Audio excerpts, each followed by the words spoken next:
rate has been near half-century lows for a year and a half. The pace of job gains has eased this year, but has remained solid. We had expected some slowing after last year's strong pace. Participation in the labor force by people in their prime working years has been increasing, and wages have been rising, particularly for lower-paying jobs. People who live and work in low and middle-income communities tell us that many who have struggled to find work are now getting opportunities to add new and better chapters to their lives. This underscores for us the importance of sustaining the expansion so that the strong job market reaches more of those left behind. Inflation continues to run below our symmetric 2% objective. Over the 12 months through August, total PCE inflation was 1.4%, and core inflation was 1.8%. Inflation pressures remain muted, and indicators of longer-term inflation expectations are at the lower end of their historic ranges. We're mindful that continued below-target inflation could lead to an unwelcome downward slide in long-term inflation expectations. However, against the backdrop of a strong economy and supportive monetary policy, we expect inflation will rise to 2%. Overall, we continue to see sustained expansion of economic activity, a strong labor market, and inflation near our symmetric 2% objective as most likely. While this has been our outlook for quite some time, our views about the path of interest rates that will best achieve these outcomes have changed significantly over the past year. As I mentioned, weakness in global growth and trade developments have weighed on the economy and pose ongoing risks. These factors, in conjunction with muted inflation pressures, have led us to lower our assessment of the appropriate level of the federal funds rate over the past year. In both July and September, we reduced the target rate for the federal funds rate by 1/4 percentage point, and we did so again today, bringing the range to 1.5 to 1.75%. The policy adjustments we've made to date will continue to provide significant support for the economy. Since monetary policy operates with a lag, the full effects of these adjustments on economic growth, the job market, and inflation will be realized over time.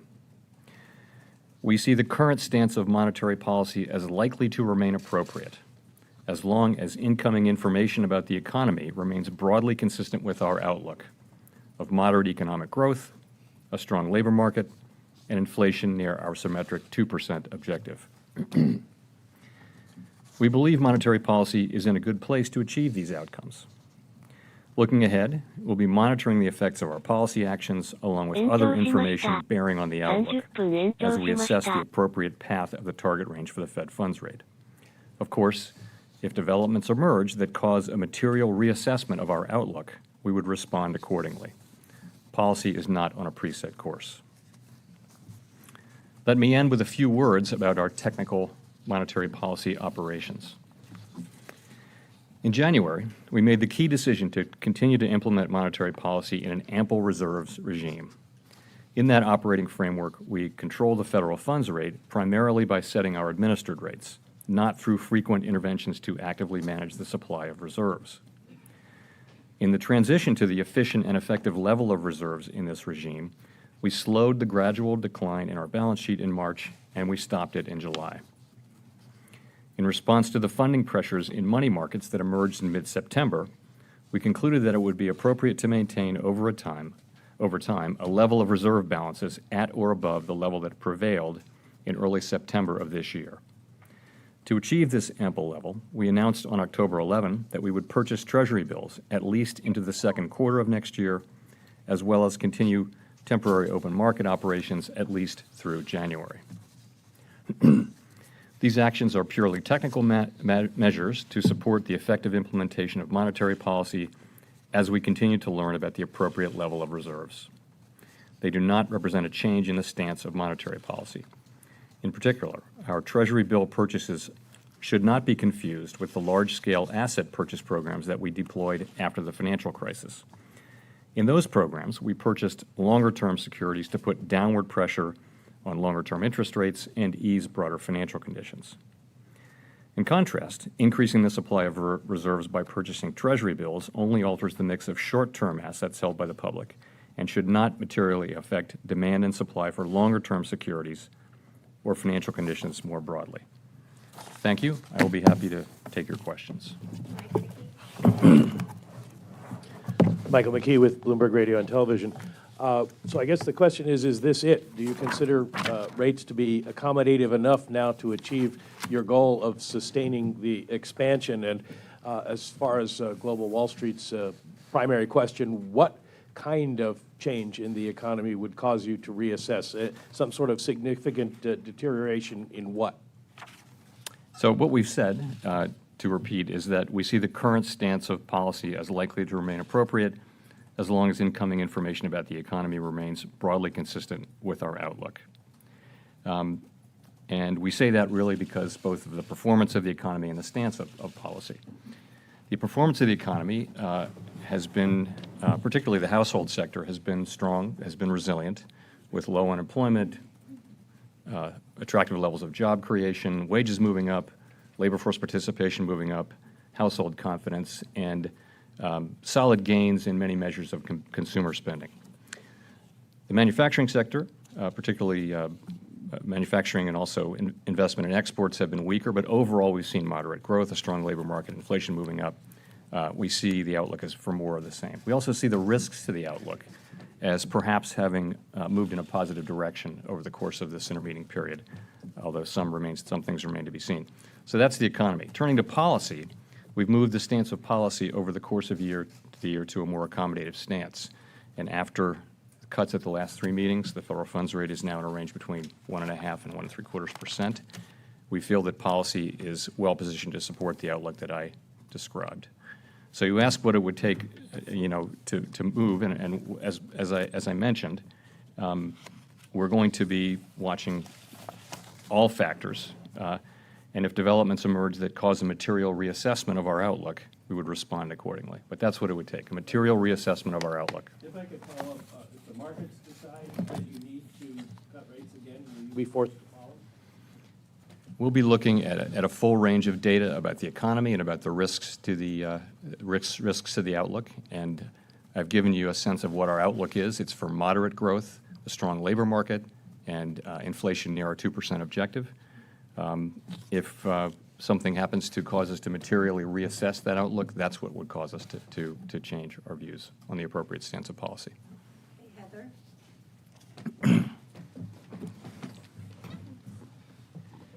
Hi, Heather Long from the Washington Post. You just said that the risks to the outlook are moving in a positive direction. I'm wondering if you could specify, is that on trade or are there other matters? This morning, we obviously learned that we've now had 2 quarters of contracting business investment, which would seem to be moving the outlook in the other direction. So in terms of risks, what I was referring to there, the principal risks that we've been monitoring have been really slowing global growth and trade policy developments, as well as muted inflation pressure. So I was really referring there to trade developments. We have that phase 1 potential agreement with China, which, if signed and put into effect, could have the effect of reducing trade tensions and reducing uncertainty, and that would bode well, we think, for business confidence and perhaps activity over time. So that has the potential for being an improvement in the risk picture. Brexit, I would say as well, it appears that the risk of a no-deal Brexit seems to have materially declined. I think on both situations, there's plenty of risk left, but I'd have to say that the risks seem to have subsided. You ask about business investment. And that's right. Business investment has been weak, and today's reading was weak as well. And it was broad across equipment and other parts of all parts of business. Fixed investment were weak. That's consistent with what we've seen.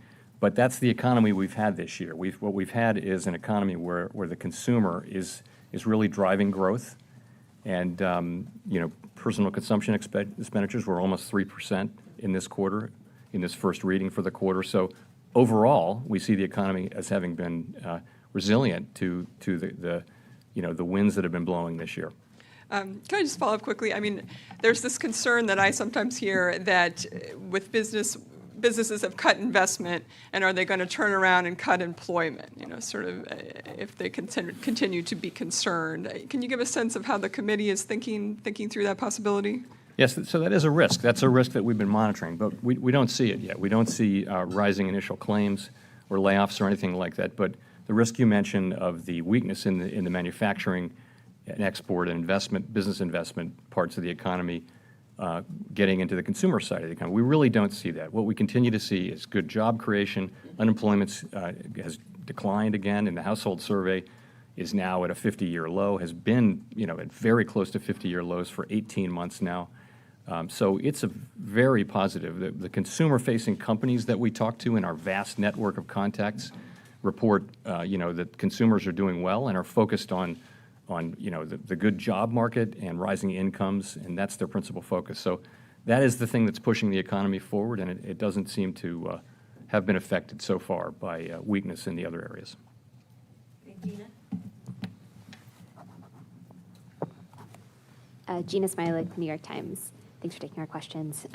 So you've previously sort of compared this rate cutting cycle to the insurance cuts in the 90s.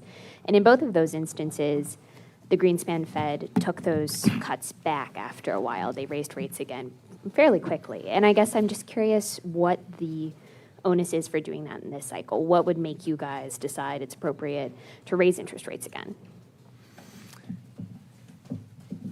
So the reason why we raise interest rates is because, generally, is because we see inflation as moving up or in danger of moving up significantly, and we really don't see that now.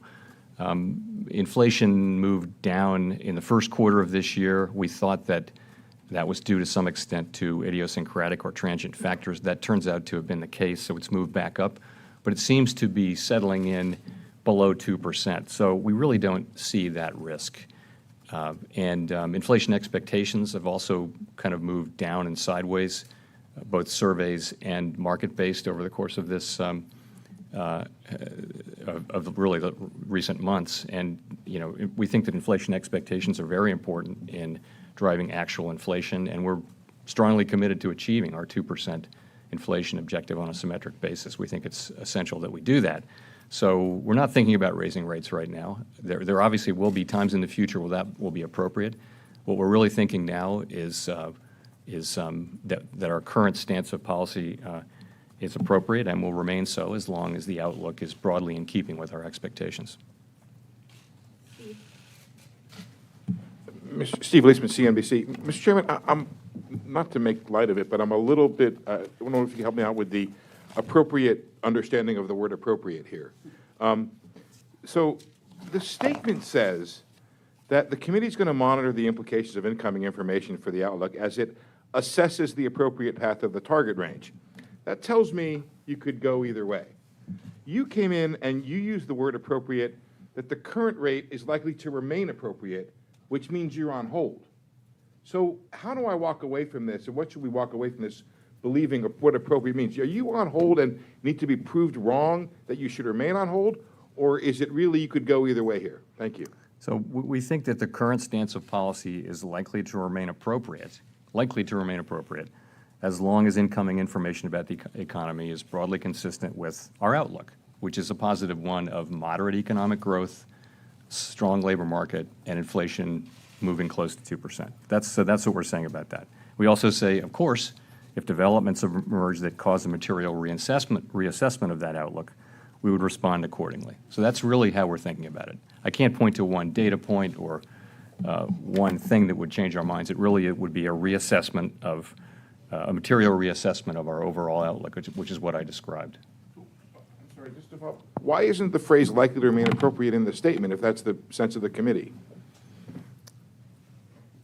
Well, there's a lot of practice and science and history in terms of how much you put in the actual post-meeting statement as opposed to what we say in the press conference statement. It's a it's a judgment call. I'm saying it now. So.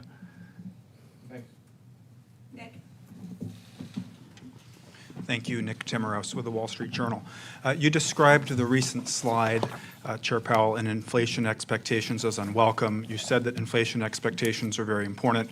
What, if anything, would the committee be prepared to do to address this slide in inflation expectations if it continued? So, as I mentioned, we do think that inflation expectations they're quite essential, quite central in our framework of how we think about inflation. We need them to be anchored at a level that's consistent with our symmetric 2% inflation goal. We think that we need to conduct policy in a way that supports that outcome. That's what we're doing now. We're also, as part of our review, looking at potential innovations, changes to the way we think about things, changes to the framework that would lead us, that would be more supportive of achieving inflation on a symmetric 2% basis over time. That's at the very heart of what we're doing in the review. It's too early to be announcing decisions. We haven't made them yet, but we're in the middle of thinking about ways that we can make that symmetric 2% inflation objective more credible by achieving symmetric 2% inflation. And it comes down to using your policy tools to achieve 2% inflation. And that is the thing that must happen for credibility in this area. So we're committed to doing that. Do you think that review might be announced to the public? So we're in the middle. We're really quite in the middle of it now. And my thinking is still that it will run into the middle of next year. These changes to monetary policy frameworks they don't happen really quickly, let's say. Inflation targeting took many years to evolve. I don't think we'll take many years here. I think we'll wrap it up around the middle of next year would be my guess. I have some confidence in that. Edward Lawrence with Fox Business. Thank you, Mr. Chairman, for taking this.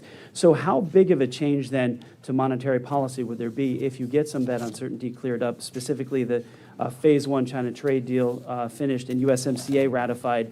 How big of a change could that be to the monetary policy as it stands here? And could we see rate cuts next year? Or rate hikes next year, I'm sorry. Rate hikes for next year. Yeah, because I've heard the argument that trade's causing the uncertainty is keeping the prices low. I've heard that argument from a Fed president from one of the districts. So you remove that uncertainty, prices then would naturally rise. So then could there be a point, or I guess my question is how big of a impact on monetary policy would removing that uncertainty? So I would just say that if we were to have a sustained reduction in trade tensions, broad reduction in trade tensions, and a resolution of these uncertainties, that would bode well for business sentiment, which is trade uncertainty has been weighing on business sentiment in our judgment and the judgment of many analysts. And ultimately, it could affect activity. I wouldn't expect that the effects on activity or confidence would be immediate, or would there be immediate effects in economic activity. I think it would take some time after the recent things, but I do think it would be quite positive over time. You come back to the question of raising rates, so that's really about inflation. And we haven't yet, we just touched 2% core inflation, to pick one measure, just touched it for a few months, and then we've fallen back. So I think we would need to see a really significant move up in inflation that's persistent before we even consider raising rates to address inflation concerns. Brendan. Brendan Greeley, the Financial Times. The other thing you've talked about in this review is the gains that a super high-pressure labor market have, particularly for the communities that you're talking about. You mentioned it just now when you were talking. If that's something that you're identifying and that's something that the Fed is learning more about this year, why not continue to push those gains, particularly for people who are reentering the labor force? Well, I think we're doing that. I mean, I think we're keeping. I think we've made very substantial adjustments to policy over the course of this year. If you think about it, we entered the year expecting some further rate increases. We went to patient. Now we've done 3 rate cuts. It's a very substantial shift, and the effects of it will be felt over time. So we feel like that those shifts are appropriate to support exactly the outcomes you're talking about, which are a continuing strong labor market, continuing strong job creation. So if you were to describe the shifts that you've made so far. It wasn't just about trade uncertainty. It was about specifically these kinds of high-pressure labor gains that you've talked about. Well, no, it was, so we've said it was about three things. It's been about the slowing global economy. You have a synchronized slowdown in economic activity around the globe. It's been building for just about 18 months now, and that's having an effect on U.S. activity. That's part of the weakness in manufacturing, export, and business investment. We've had trade policy uncertainty, which we think also has been weighing on activity and investment and sentiment. And we've had inflation, which we've called out the risk of inflation running persistently below 2% as a risk that we needed to address. So we've been doing it to address all of those things.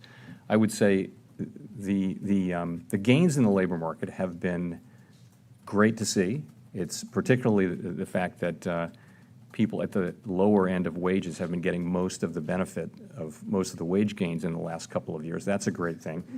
You know from our Fed Listens events that we've been hearing from people who live and work in low and moderate income communities that this is the best labor market they've seen in their lifetime, things like that. And by the way, that there's still so many people who are, still not in the labor market yet, and that there's just a lot more good that can be done there. At the same time, we have to think about the whole economy. And but yes, those gains are very positive. We do call them out. They are a reason for us to want to extend the expansion, and that's something we're committed to doing. Victoria.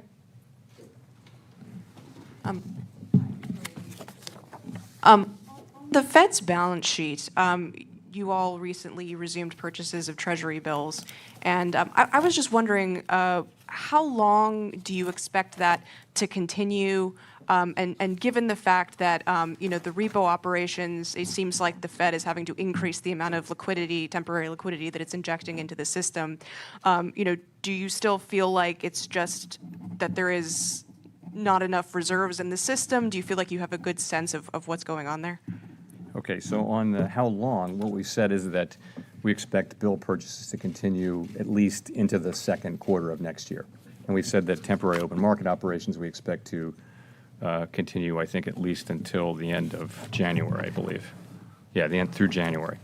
In terms of the causes, so there's a lot of forensic work going on by us and by market participants and all kinds of analysts. And one thing is that we think we need reserves to be back up to the level, the minimum level of reserves that we can have during the various fluctuations that you see with reserves is something like 1.45 trillion or a little higher, and that's the level in early September. So we're going to be adding reserves to get back to that place. That's one thing.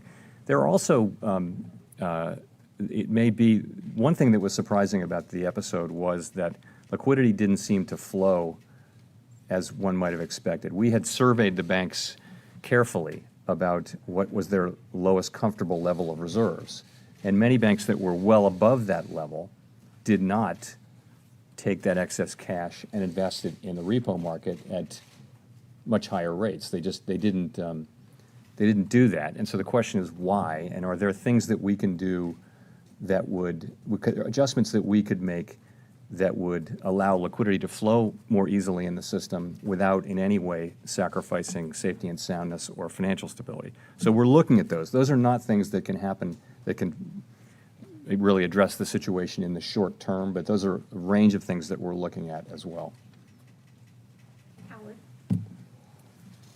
Howard Schneider with Reuters, and thanks for the questions. I wonder if you could give us a little more texture on sort of what the strongest or most important case is for feeling that you've now taken out adequate insurance. Is it the response you're seeing in housing and other parts of the economy, arguably to the cuts made so far?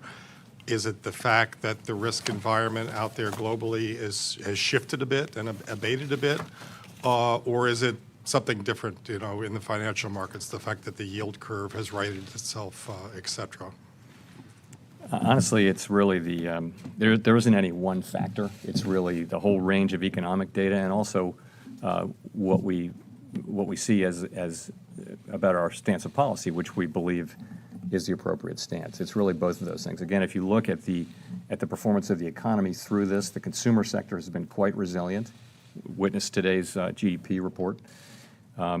And it's just, again, all the things I went through earlier suggest that that sector continues to be strong. We know that the manufacturing, investment, trade, export sector has been weak. That continues, but nonetheless, overall, we've got an economy that is showing moderate growth. And we think that today's setting, we're now at 1.5 to 1.75%. That is, we believe, an accommodative level and a level that will support that outlook that we have. Really, this is kind of a one-legged recovery, that unless you get some impetus from other things, exports, investment, that it's going to weaken further at some point? You know, we don't see any evidence of that. What we see is that the consumer sector continues strong. Again, low initial claims. It's all the data we monitor. Obviously, a very broad range of data. We also see now, I think, more clearly the effects of more accommodative monetary policy on various kinds of consumer activity. You're seeing strong durable goods sales. You're seeing housing now contributing to growth for the first time in a while, 0.2, I think, this quarter. And you're seeing retail sales. The retail sales number, the PCE number, as I mentioned in today's release, was 2.9%. So that's good. And I think more broadly, monetary policy is also supporting household spending and home buying by keeping the labor market strong, keeping workers' incomes rising, and keeping consumer confidence at high levels, where it currently is. Okay, Scott Horsley at NPR.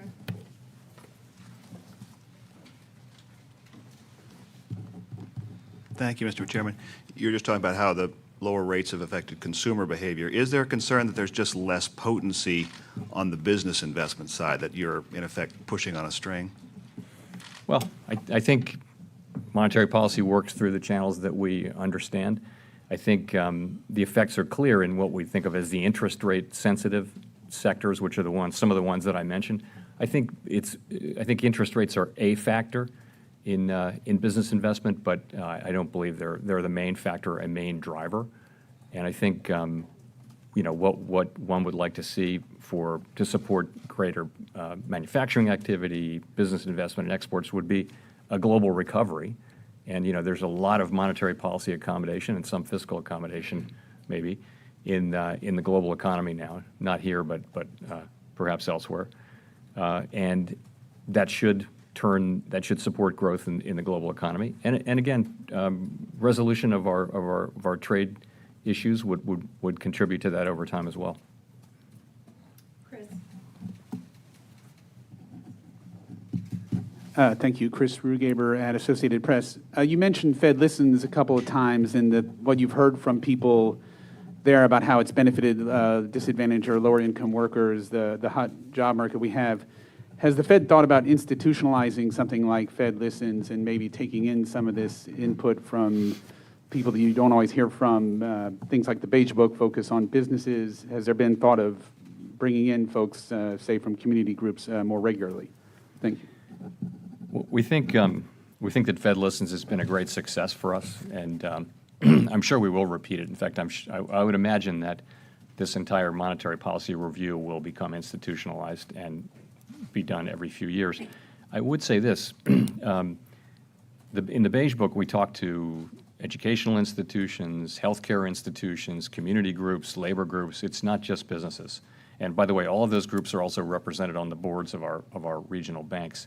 We also meet quite regularly at the board with representatives of low and moderate income communities. And so we're very conscious of that we represent all Americans, and we need to hear all of their perspectives. That's why we talk about how low the unemployment rate is, the aggregate unemployment, but we also talk about groups that haven't experienced that yet. And so we try to remind ourselves that we serve everybody.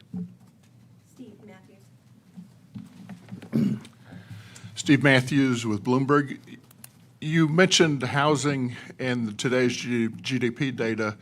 When you look at that, do you believe that you have achieved a soft landing or are achieving a soft landing in the sense that we're moving to trend growth for the rest of the year and next year? So that is our outlook overall is for moderate growth of around 2%, which is pretty close to trend. That's our outlook. Could be better, could be worse. You never say you've achieved it, but that's our outlook. And we feel like our current stance of policy is appropriate as long as that remains broadly our outlook. Okay, Donna, and then Greg.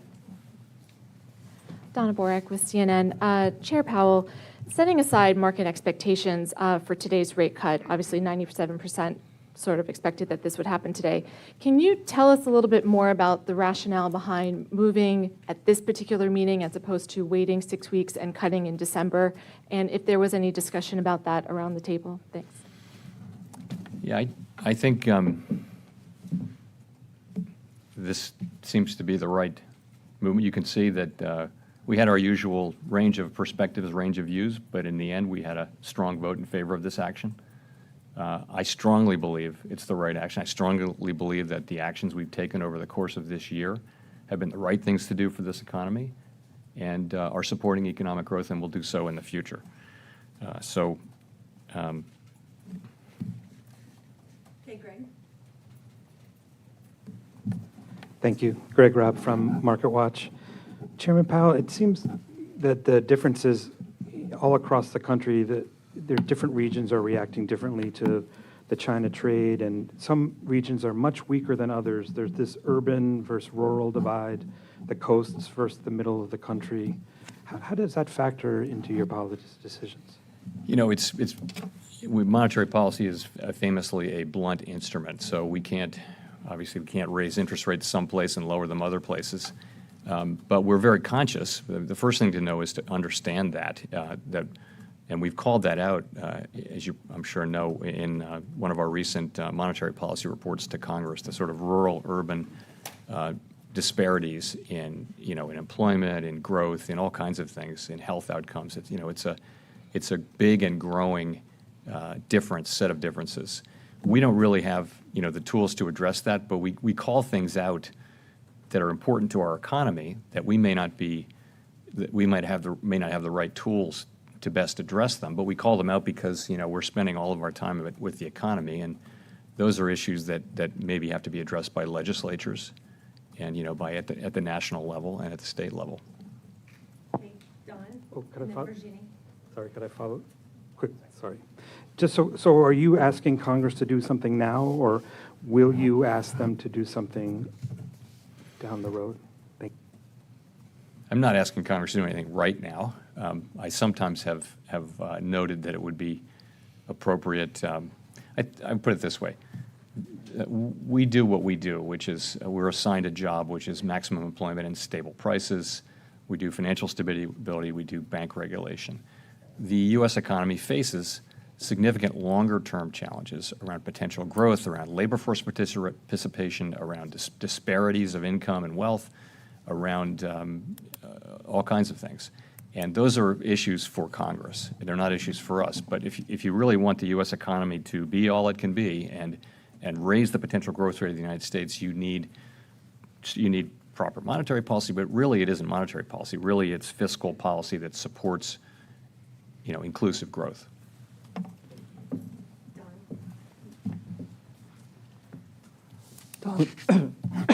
Don Lee with the LA Times. I think you said, Chair Powell, that the primary positive development in risk to the outlook was on trade, and specifically the prospects for a phase one agreement with China. But given the ups and downs of the trade dispute and that several truces and tentative deals have fallen through, are you concerned about developing monetary policy guidance, if you will, that's dependent on good part on the wins of the trade negotiations? Yeah, that's not how I would characterize it. I noted that it may be that there's been progress there toward away from bad outcomes and confrontational outcomes, and it seems like there's the makings of a possible settlement there. I didn't say we're baking that in or anything, but I'm just noting that that's the case. As with Brexit, it's still quite uncertain what will be the result of the election and what the ultimate result will be, but I would say that the tail risk of, just as I would say that that the situation in our trade negotiations with China seems to have taken a step closer to resolution. That's all I'm saying. If the phase one agreement then doesn't work out, then would we be back at, making, monetary policy that would... That's one factor among many, many factors that factor into our assessment of the outlook. And if we see if things happen that cause us to materially reassess the outlook, change our assessment of the outlook in a material way, then we would act accordingly. Okay, Virginie and then Paul. Virginie Montet with Agency France Press. Thank you. The Fed has pointed out many times in the past the rising inequality over those past decades and how that could be a factor behind sluggish growth.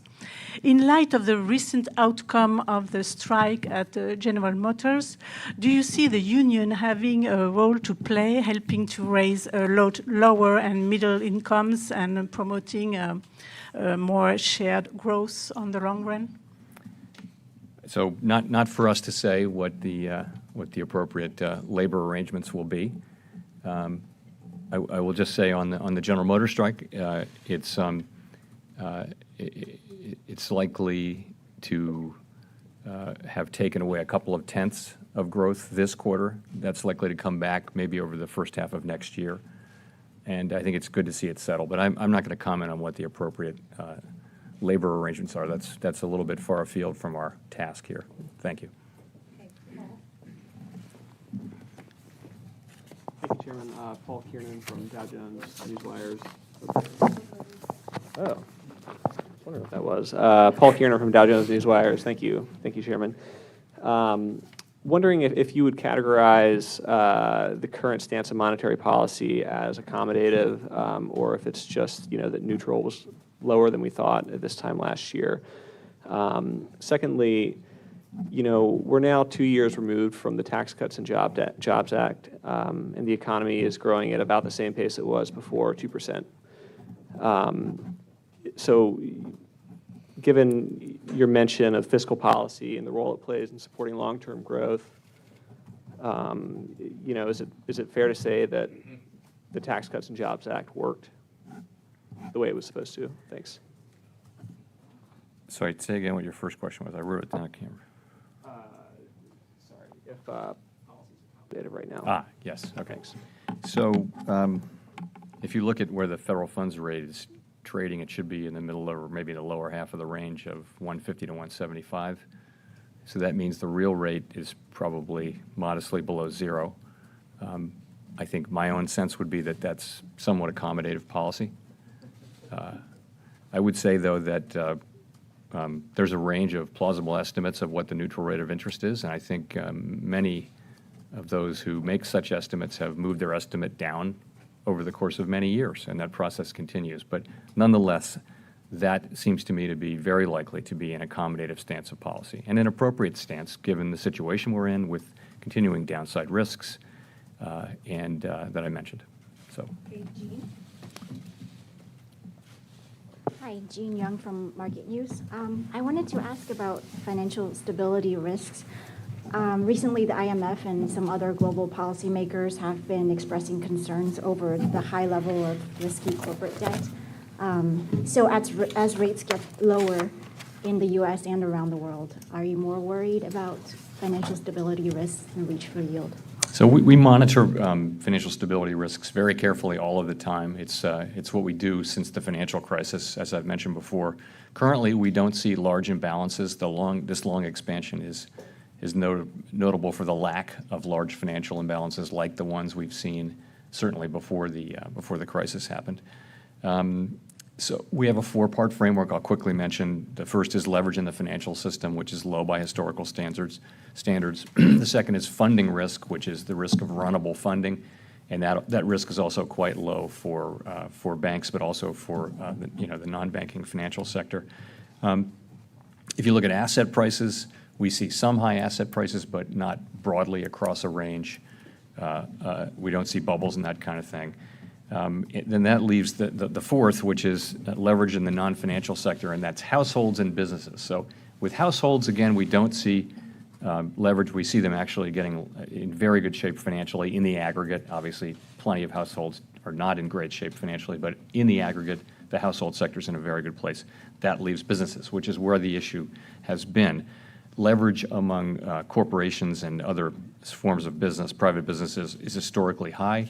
We've been monitoring it carefully and taking appropriate steps. So that's what I would say. But corporate debt is one part of a larger part of our framework, and it is something that we're paying quite a bit of attention to. And it's been part of the last couple of shared national credit exams, and we've been monitoring it carefully and taking appropriate action. Nancy, and then now Sue. Hi, Nancy Marshall-Genzer with Marketplace. Have the problems in the repo market led you look into whether the liquidity and capital requirements for banks are too high? Is that something that the Fed might review? So I think the most important basic thing is to get the level of reserves back up so that reserves move up and down with some volatility. We don't want them to move below the level they were at in the beginning of September, which is, again, between 1.45 and 1.5 trillion. That's the main thing. That's the first thing. And we're on a path to do that between our temporary open market operations and also our bill purchases. In addition to that, we're looking at it's a big, complicated marketplace, and there was one of the surprises, as I mentioned, was that banks that had told us that their lowest comfortable level of reserves was here, they were well above that, and yet they didn't deploy that liquidity when there seemed to be great opportunities to do that. That didn't happen. So why is that? And so we're doing careful analysis of that.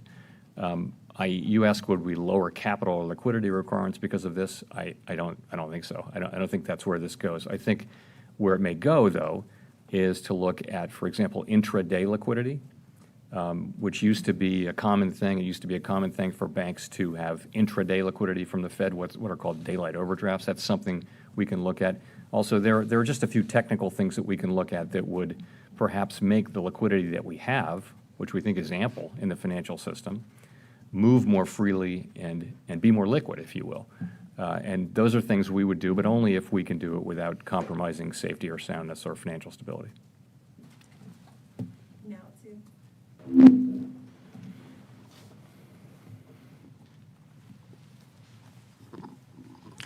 Thank you very much, Chairman Powell. Now it's Aoyama from the Asahi Shimbun, a Japanese newspaper.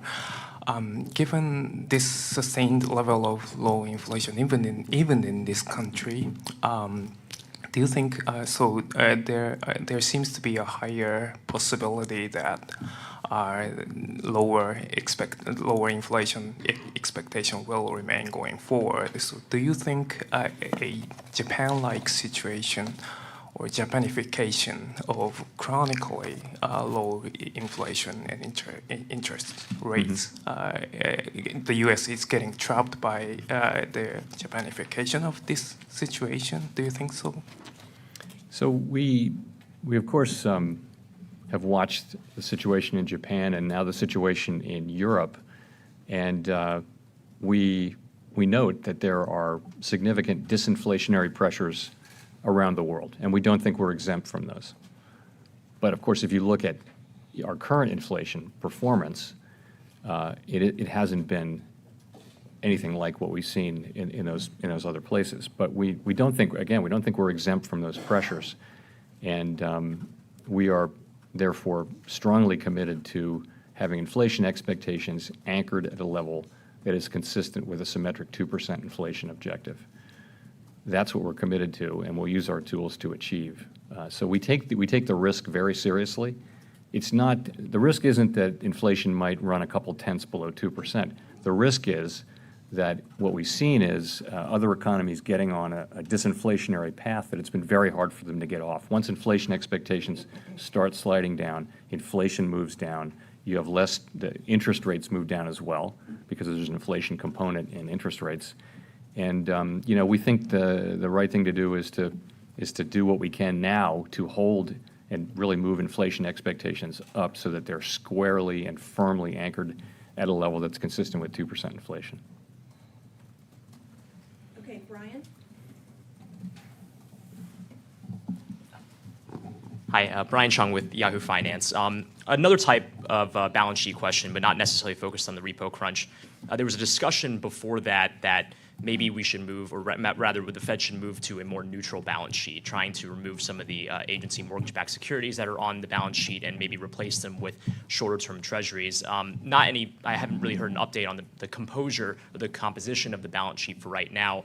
I'm just wondering if the Fed is actively thinking about that right now, and if so, when we might expect to hear something on that. It's an issue, but it's not an issue that we're currently working on or reaching a decision or anything like that. The question of the longer run maturity composition of the balance sheet is a big one, and it's one we'll return to over time, but not imminently. Okay, Vivian with the BBC for the last question. Chairman Powell, this morning the President tweeted that we're seeing the greatest economy in American history. I just wondered, as the chair of America's central bank, what you made of that characterization. I am going to maintain my longtime practice of not commenting on anything any elected official would say. But thank you.